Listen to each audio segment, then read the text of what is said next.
হালাল রিজিক অন্বেষণ করো তোমরা। রিজিকটা যত ছোট পেশা হোক না কেন, যদি হালাল হয় অবশ্যই সেটাই উত্তম। আর যত বড় পেশা হোক না কেন, যদি হারাম হয় সেটা তোমার জন্য জাহান্নামে যাওয়ার কারণ হবে। অনেক বড় পদ আছে কিন্তু সেখানে ঘুষ আছে, সুদ আছে, প্রতারণা আছে, সেখানে যাবে না। আল্লাহর ওয়াস্তে সেখান থেকে দূরে থাকো। আর তুমি যদি কৃষক হয়ে থাকো, তোমার রুজির মধ্যে হালাল থাকে, তুমি কৃষি কাজ করেই সংসার চালাও, কোনো সমস্যা নেই ভাই, কোনো সমস্যা নাই। লজ্জার কিছু নাই, অপমানের কিচ্ছু নাই। তুমি আল্লাহর কাছে প্রিয় বান্দা। আল্লাহ পাক বলেছেন, ইন্নাল্লাহা তাইয়্যিব লা ইকবালু ইল্লা তাইয়্যিব। আল্লাহ পাক পবিত্র, পবিত্র রিজিক ছাড়া তিনি গ্রহণ করেন না। সারা জীবনের ইবাদত কবুল হবে না যদি আপনার রিজিকের মধ্যে হারাম থাকে। কিচ্ছু করার নাই, নবীর কথা পাল্টাতে পারবেন না।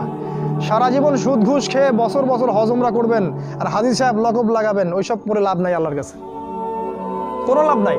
ওইরকম হজ আবু জেহেলও করতো।